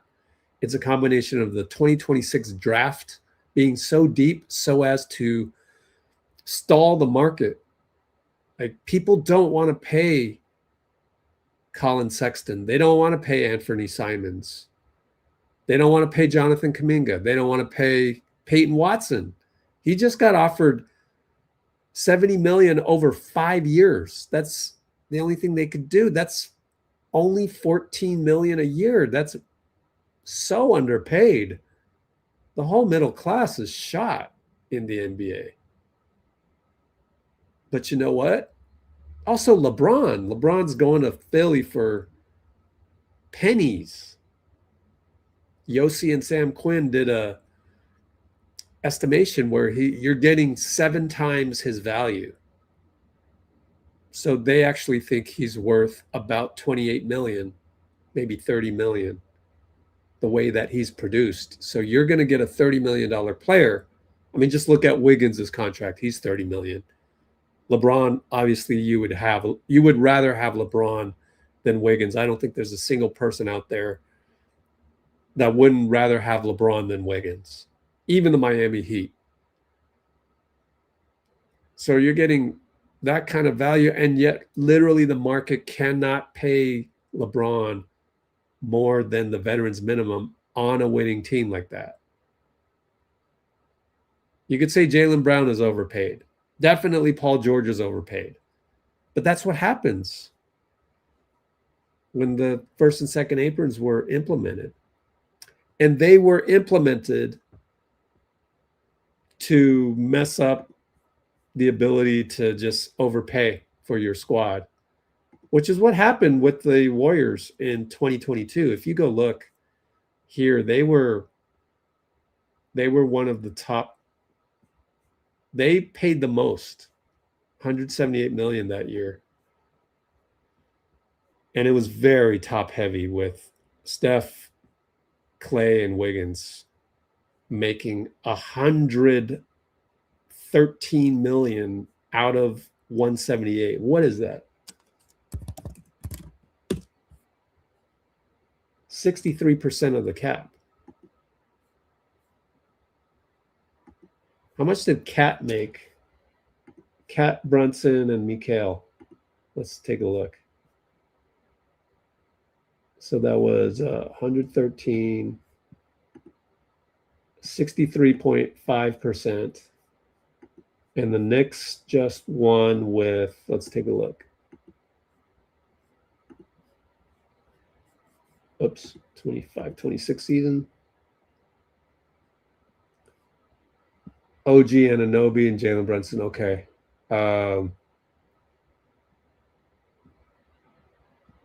That's 106. Wait. 92.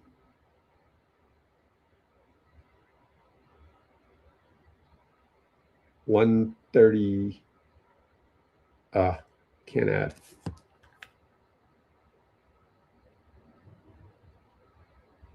$53 million plus 39.5 million plus 34.9.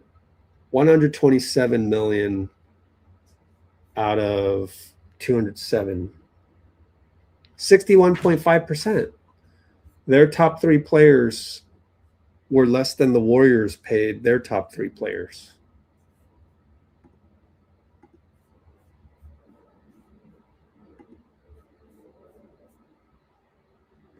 Very interesting, right? Their top 4 players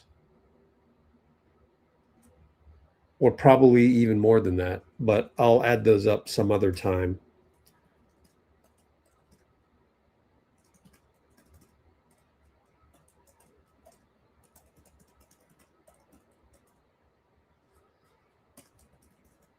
Yeah, so that's where we are. All right, we're going to take a quick restroom break. I'll be right back. We're going to run a commercial, and then I'll answer the last comments when I get back. All right, so hang tight. I got to go use the restroom. Be right back. Here's a commercial.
All right. Well, thanks for your patience on that. Okay, so let's just answer these last few questions. Lawyers aren't in, I mean, yeah, it's tough to deal with all these injuries. But where are we at here? KMBR. That's not really KMBR. Yeah, that's what I do.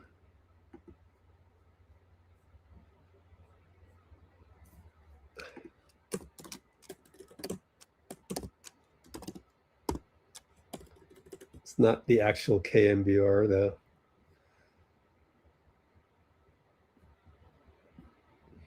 Can we afford DeMar or can we not? It's up to DeMar, but we can only pay him a veteran's minimum. Butler, KP, Moody, and Draymond. Actually, Moody is not off the books.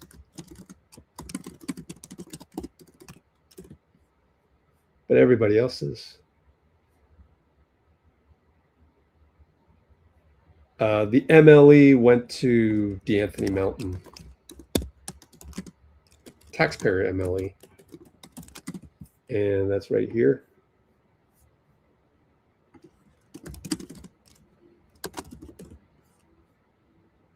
Dre and Curry are Warriors for life. Yeah, Clay too. Yep.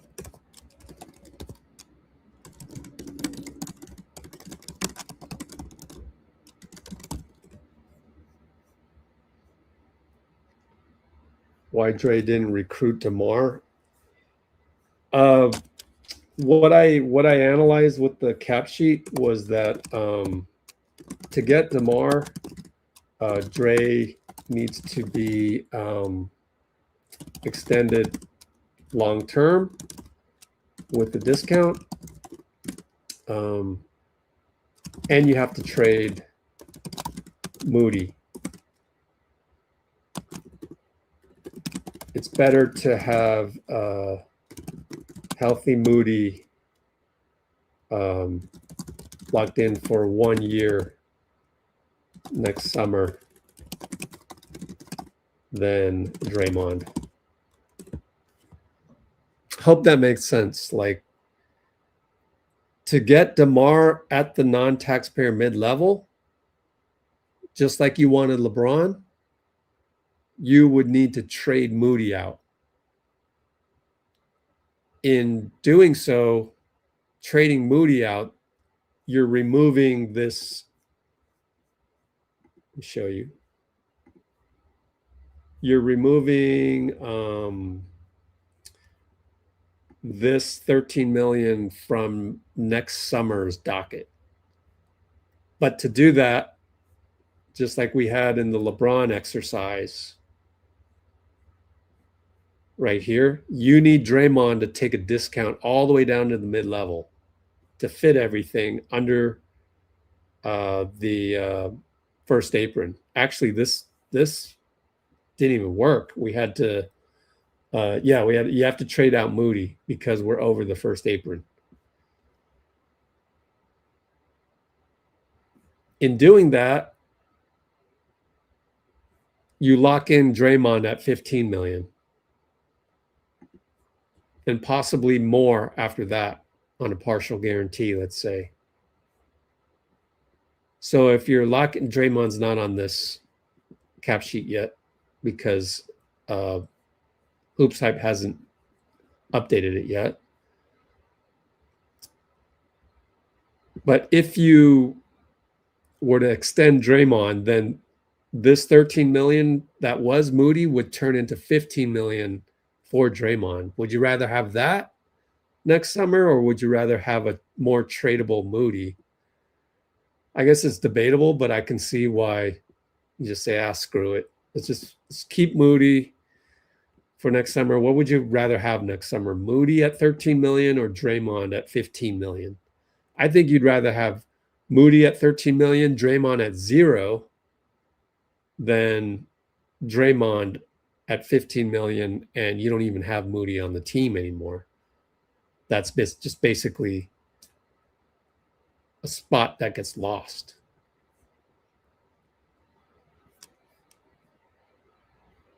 So I hope that explains why.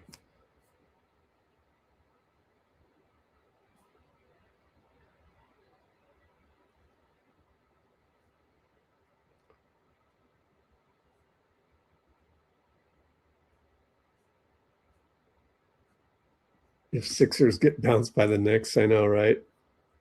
It's almost like we're all rooting against the Sixers. All right, the minutes of Curry, if Yaxel and Gee can score consistently. Yeah, I don't know. We'll see. We'll see what happens. Is there an injury exception for Butler? The rules on that, DPE is only granted by the NBA if they deem a player out until June. That's the rule. That's the part of the rule that sucks for us. It's June. And going back to this list of disabled player exceptions that could have been used, you can see a whole lot of them didn't get used.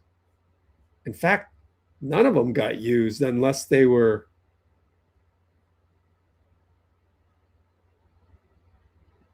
really small contracts.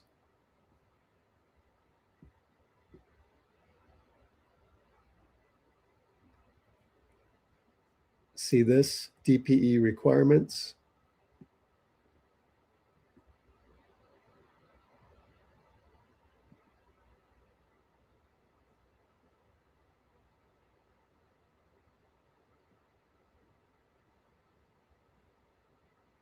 Teams cannot trade for players to benefit.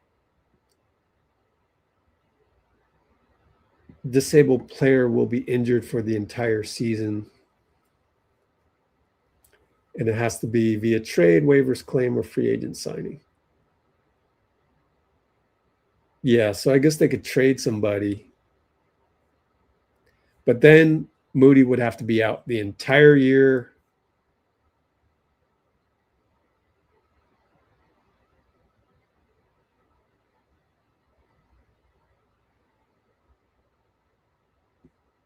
And none of these guys even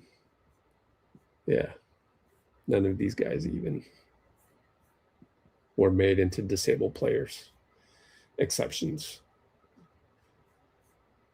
Okay, well, interestingly enough, the poll still wants Steph at 32 minutes.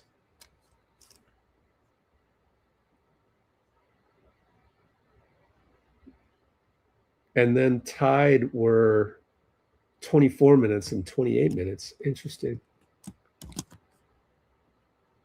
Well, my vote would have been for like 28 minutes, even though I'm not Rick Celebrini, so I don't really know what that means, but something less than what it is now. Well, that's where we are with the rotation here. Yeah, this is tough, but it is what it is, man. But I'm glad all of you chimed in. I'm glad you've pretty much remained non-toxic, so thank you for that. Here is Gary Payton II staying positive right here. Thanks to Dina Gahn showing us this. We all working towards a goal, but remember to enjoy the journey along the way. Load that up for you a little bit. So we got some good, non-toxic people down here as well. Now, as far as the next live, it'll be tomorrow for Valkyries, 7 o'clock. I think it's 7 o'clock, right? Let's check it. But then the one after that, I want to do that probably during the daytime.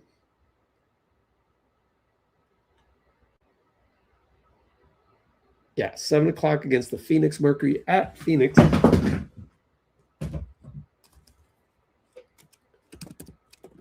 Valkyries, Phoenix, 7 o'clock. Wednesday, July 29th.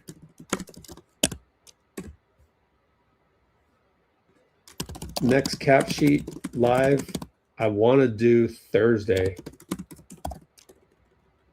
So let's pencil that in for Thursday. Want to do that early. Where's Dean Chambers? Are you on, Dean? Did he answer my text? Oh, nice. Wednesdays, Thursdays, and Saturdays. Darn.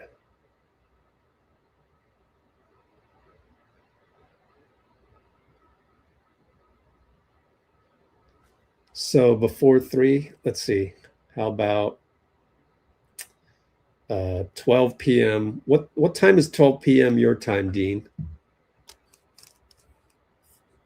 Dean gone. What time is it in the Philippines when it is 12 noon Pacific?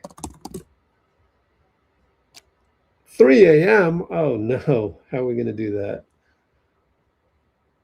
I guess we have to go 9 a.m. so it's midnight. Let's ask Dean and Robbie. Oh, are you guys on? Can we do a live at 12 midnight your time?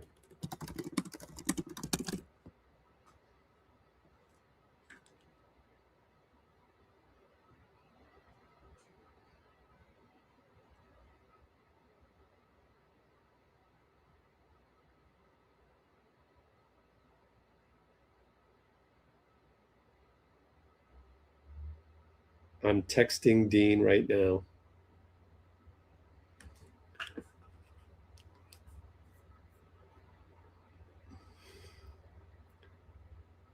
Oh, you're in Sydney. Oh, so then if we did 9 a.m., that would suck. What time is it in Sydney?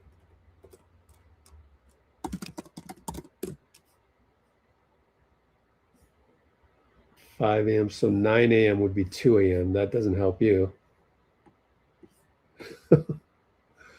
Where's Robbie? What time? Yeah, I think we're gonna have to.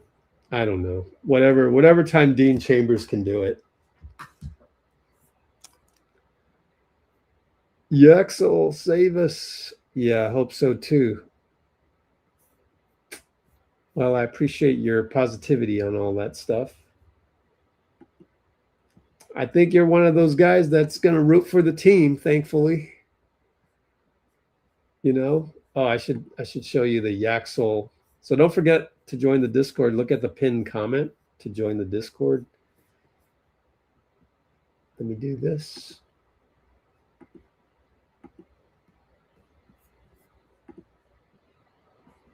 Go to the Yaxel section. See what he's been up to. Yaxel responded with a broken heart here on the LeBron thing.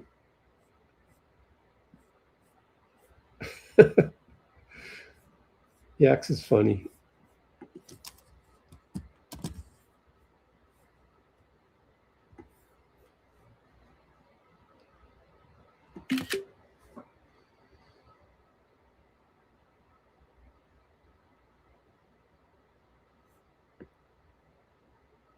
.12 noon, yep. Dean Chambers is the man. Okay. So yeah, next live, next cap sheet live. Let's go with morning time with Dean Chambers. Dean, are you on? Whoops, I meant to do an exclamation point. It didn't work. So that's all for now. I hope some of the spreadsheet stuff helped out. I think it really helped out for the DeMar decision. call it the decision tree on here if you look at the title of this YouTube.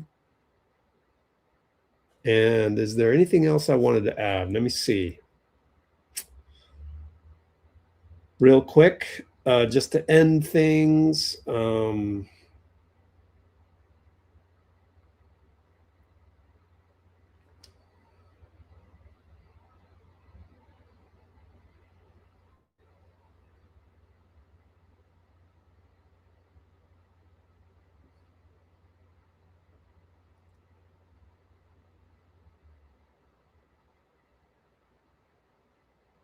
Yeah, next live stream we'll go through. I'll rehash my idea that was way back in April, honestly, April or May, when I said it'd be nice to get Kawhi and LeBron at the same time. And that's because Kawhi's contract was less than Jimmy Butler's, and you could trade out pods, which then get us under the tax. Let's go get LeBron. But I don't think the Clippers wanted to trade Kawhi for that. Instead, they got younger talent with the salary matching. So I think that's important these days. And we'll look at some other guys, like what would we have traded for Jaylen Brown? Shams is saying we could have traded 4 picks for Jaylen Brown. I'm sitting here going, we don't even have 4 picks. We only have 3. Just go look at Yossi Goslin right here. Up to 3 picks we can trade. However, I think what he means is Yaxel. So we'll do a poll on Thursday to discuss that. And then the next cap sheet live after that, we'll probably just look at all the possible, craziness for summer 2027. I'm hoping maybe Karl Anthony Towns can be pried away from the New York Knicks, but we'll have to look at the cap sheet and go into the detail and just plug in some numbers to see what's doable.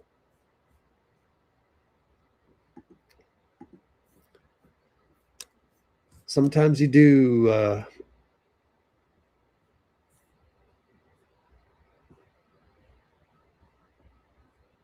The NBA is not worried about that. Worried about what? I missed it. But anyways, good on Robbie to have the keep the hope up. I mean, it's not all that bad. It's only basketball. We won 4 rings. I mean, we really have. All right, guys. Appreciate you all. We shall see you tomorrow for Valkyries. Or I want to get these next lives done real quick with Dean. And I want Dean on because he is the epitome of positivity. Dean of Positivity Chambers. All right. Thank you for joining. And we will see you tomorrow, if not Thursday, for more cap sheet work. And is there a Valkyries game Friday? No. Therefore, I'm going to try Friday as well to do the next one, which is the summer 2027 cap sheet, which should be really interesting. Ooh, Bruce with the, whoa, okay, Bruce. Yeah. Bruce thinks the Valkyries will win a championship before the Warriors. So with that, just like Dean Agon has said, Justice 1, 2, 3, Brate, let's go Warriors, and we'll see you soon right back here. Appreciate y'all.